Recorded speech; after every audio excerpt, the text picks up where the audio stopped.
Hindi mo masapak si Romy Diaz na kilala mo. Si Attorney sabi, gusto mo paguntugin ko silang dalawa? Pumunta sila rito sa Heritage.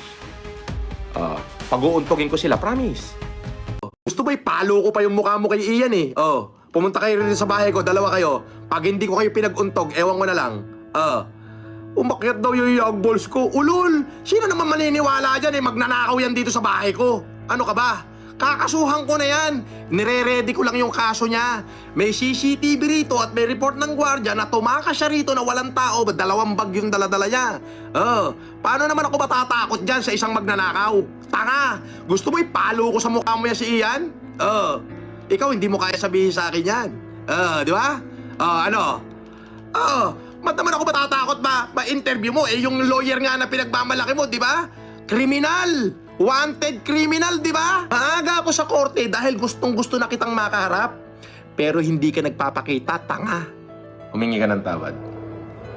Ipagkakalab ko yung kapatawaran sa'yo ngayong Pasko. Norman Gusgusi naman. Kahit pa ingud-ngud mo sa anus ni Casper ang pagmumukha mo, hindi naman kita uurungan. Anong pagingi ng pasensya? Sabi ko naman sa'yo, huwag mo akong igagaya sa mga nagkaso sa'yo dati. Yung mga nagkaso sa'yo kasi dati, afterwards, nawala na ng interest sa'yo.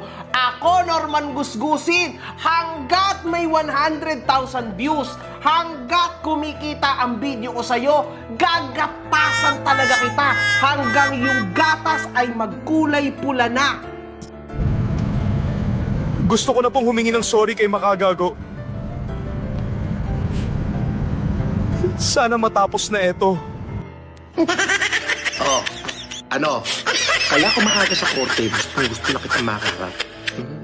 Yung gusto ko, yung gigirian mo ko. Yung gigirian mo ko, yung magpapakitang tapang ka. Di ba pinagmamalaki mo, politiko ang biyanan mo dun? Pinagmamayabang mo na kontrolado mo yung mga piskal dun? O di lalaban ako ng according lang doon sa aking capacity. Pero ang gusto ko nga mangyari, kaya ang aga ko, gusto kong magkita na tayo eh. Gustong-gusto ko yung magkita tayo tapos medyo gigiri-girian mo ko ng konti. Yan! Gustong-gusto ko nang mangyari yan. O kininam, yabang. Ang aga mo sa City Hall ng Parañaque, hirap no, kaliwat ka ng kaso, lap trip talaga ang ating toy. Ay, ikaw kaya, sa tingin mo, hindi kami magtatawa kapag ka naiyakyat sa korte yung kinaso ko sa'yo? Ano sabi mo? Walang kwenta yung kinaso ko sa'yo, pambata? O di wow. Pambata pala eh. Yung kinaso mo sa akin, pang matanda. Unggoy. Sabi ko sa'yo, Makagago, kayurin mo muna yung mukha mo.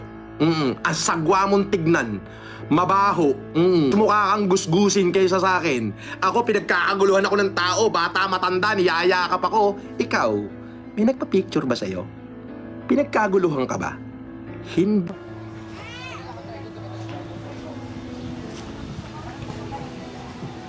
Yes, sir. Thank you. Yes, sir.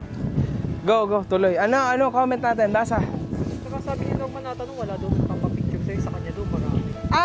Hindi, wala naman talaga masyado ng papa-picture sa akin. Hindi naman ako sikat. What do you think, man? Sikat ka, nanonood ka. Salamat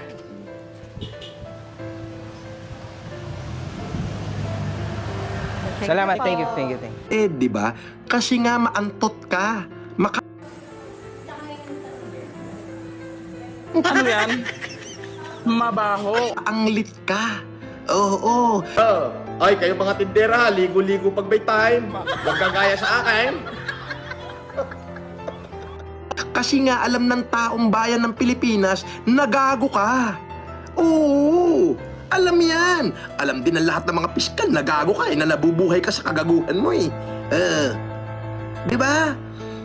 Nangangahulugan lang, naduwag ka, walang kwenta yung kinaso mo kasi itinago mo yung supwena.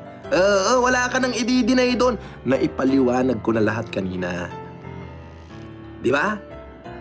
Mark Roger? Jason Roger? Warna kulang-kulang? Diyan ka nalang sa post ngayon, no? Di ka na makapagsalita, no? Bakit? Kasi ultimong kahombre mo, pinagsisinungalingan mo. Oo.